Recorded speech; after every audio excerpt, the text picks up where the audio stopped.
Boa noite, meus pupilos e pupilas. Finalmente chegou o momento da nossa aula referente à sustentação oral. Uma das aulas mais importantes do semestre, uma das aulas mais categóricas, inclusive pertinente, que em tese a primeira sustentação oral que vocês vão fazer está se aproximando, que é a defesa oral de monografia, tá? Então isso é muito importante que vocês agora no nono período precisaram fazer o projeto, e eu faço constar que o projeto é justamente o esqueleto daquilo que vocês vão ter que defender verbalmente, acompanhado depois daqueles elementos de objetivo geral, objetivo específico, hipótese, etc., seguido ali, obviamente, de os termos genéricos do seu trabalho e da conclusão. Então façam muito bem feito o projeto, porque ele já segue de norte para a sua defesa oral. O projeto bem feito, ele não só encaminha a sua monografia, como ele encaminha uma boa defesa oral. Sustentação oral, pessoal, é necessário, é indispensável, como que figura? Bem, nós temos que na forma do artigo 403 do Código de Processo Penal, por exemplo, as alegações finais de acusação e defesa, ao final da instrução processual, inexistindo requerimento de diligências, ela é feita de forma verbal em audiência. Então ali é uma espécie de defesa a ser apresentada, inclusive uma defesa muito importante, a ser apresentada de forma verbal. Nós sabemos que hoje a regra virou exceção. Por quê? O artigo 403 ele é muito específico no sentido de que a regra são as alegações finais orais e que, a depender da complexidade do ato, só nesses casos poderia o juiz o quê?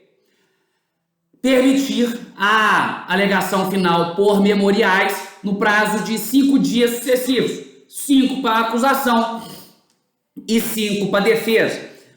No momento em que vocês começarem a vida profissional, fiquem muito atentos, porque muitas vezes a promotoria de justiça, claro que nós temos exceções, mas muitas vezes a promotoria de justiça usa um tempo muito superior a esse prazo inicialmente arbitrado de 5 dias. Aí você me pergunta, Hugo, qual que é a relevância disso? Tem alguma relevância? Ô, alma cebosa, é claro que tem. Indene de dúvidas que tem relevância. Por que tem relevância? Porque nós temos em direito constitucional, nós temos em direito processual, e isso é garantia fundamental. Isso é garantia fundamental, a paridade de armas, o princípio da isonomia. Então, se, por exemplo, o promotor fica com o processo 80 dias, o seu primeiro requerimento, quando você for intimado a apresentar os seus memoriais no prazo de 5 dias, não é nem pegar o processo, é manifestar pedindo o prazo idêntico à da promotoria de justiça. Mas isso faz diferença? Sim. Existem juízes que concedem, existem juízes que não concedem. Mas você tem a obrigação de pré-questionar o tema, porque isso vai poder ser objetado em eventual recurso especial, em eventual recurso extraordinário. O que eu estou dizendo para vocês é o seguinte: garantia fundamental é do seu constituído. Garantia fundamental é da pessoa que se assiste. Então você não abre mão de uma garantia que é do outro. É seu dever. Quando verificado um prazo excessivo no Ministério Público para o exercício das alegações finais, você tem que pedir o mesmo prazo. Vai lá e pede o mesmo prazo. Ainda que o juiz indefira, você faz requerimento para fins de pré-questionamento. Estamos entendendo isso aí?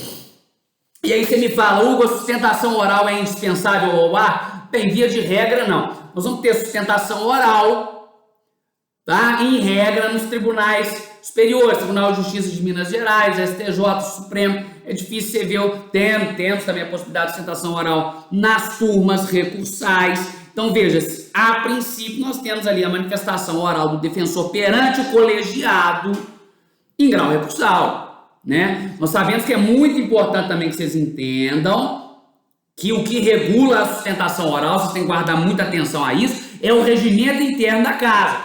Então, se você se inscreve para sustentação oral, aonde que você vai verificar o segmento ou o que está previsto para o exercício da sustentação oral? Você vai verificar no regimento interno do tribunal, ou do Tribunal de Justiça de Minas Gerais, ou do Superior Tribunal de Justiça, ou seja lá do Supremo Tribunal Federal, Tribunal de Contas, seja lá qual for o tribunal. Perfeito? Bacana, maneiro?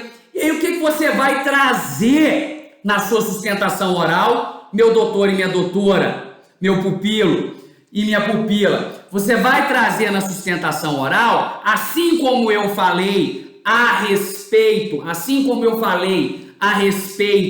do checklist da monografia, que consiste no seu projeto, você vai fazer um checklist do seu requerimento.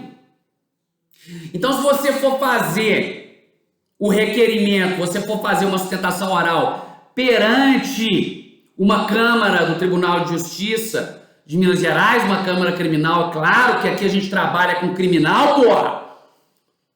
Se nós formos fazer uma sustentação oral junto ao Tribunal de Justiça de Minas Gerais na Câmara Criminal, você vai chegar ali e não vai estar em regra dentro da Câmara o presidente do Tribunal de Justiça, mas dentro da Câmara tem o presidente da Câmara, tem o desembargador presidente da Câmara. Então você começa a sua sustentação endereçando ali a sua fala, o seu cumprimento, ao excelentíssimo senhor doutor ou excelentíssima senhora doutora, desembargador ou desembargadora, presidente de onde? Presidente da segunda, da terceira, da Câmara Criminal do Tribunal de Justiça. Muito importante que você faça também os votos de cumprimento ao relator ou à relatora do processo. Então, excelentíssimo senhor doutor, desembargador, relator, na pessoa de quem cumprimento os outros desembargadores presentes e, em especial, os componentes da turma julgadora, tá? Você faz o cumprimento, se a gente estiver no Tribunal de Justiça, ao Ministério Público, à Procuradoria da República, eventualmente, ou ao Ministério Público do Estado. Você faz ali o cumprimento à Procuradoria de Justiça, no Tribunal de Justiça, ou se a gente estiver em Brasília, a Procuradoria da República. Tá? Então, você, excelentíssimo senhor doutor ou ilustre representante do Ministério Público ou da Procuradoria de Justiça. E na sequência, você cumprimenta os seus pares, senhores doutores advogados, porventura presentes, ilustríssimos serventuários da Justiça, estimados estagiários ou estimados estudantes de direito, porventura presentes. E ali, sem mais delongas, você inicia. E como é que você inicia? Você inicia com sangue no olho. Primeira coisa, você tem que falar do que você está falando. Você tem que trazer o objeto do processo. Excelências, haver-se desde logo tratar-se-á de habeas corpus, por exemplo, impetrado em razão da desnecessidade, em razão da existência de coação ilegal na manutenção da prisão cautelar ou da segregação cautelar máxima em desfavor do paciente. E aí, de cara, você vai trazer, se você trouxe ali alguma preliminar, você vai trazer em sede preliminar. Então, em sede preliminar, você pode falar, por exemplo, em ilegitimidade passiva. Você pode falar em prova ilícita na forma do artigo 564 e derivados. Na sequência, você entra o mérito. E quando você entra o mérito, você vai fazer o quê? Resumir, talhar todos os requerimentos que você fez na petição ou todos os fundamentos que você fez na petição. Quais são lá os fundamentos que você fez na petição? Existência de residência fixa, ocupação lícita, primariedade, bons antecedentes, são incompatíveis com a segregação cautelar, quando inverificados também os requisitos ensejadores aos pressupostos constantes ao artigo 312. Note-se que a mera gravidade em abstrato do delito, entendido pelo Supremo Tribunal Federal, exemplo do crime de tráfico de drogas, que indubitavelmente é crime grave, mas a gravidade meramente em abstrato não o quê?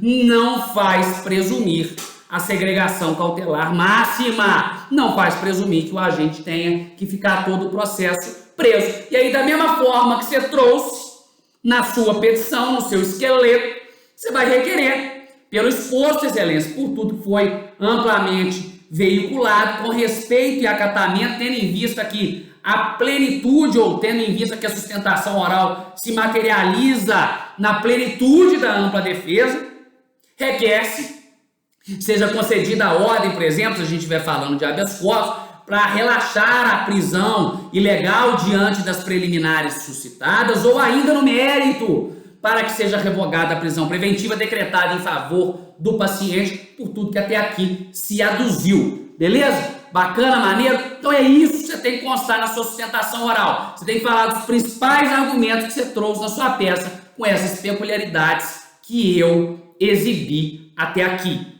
Perfeito? Um abraço, então, próximo bloco aí, para vocês entenderem como é na prática o que eu acabei de explicar. Pode ficar ligado e depois me dar um retorno. Nossa provinha também está chegando, fiquem tranquilos, vai ser uma das peças até então trabalhadas e os doutores e doutoras vão poder fazer com tranquilidade. Tá certo? Um abraço, então, fiquem com Deus.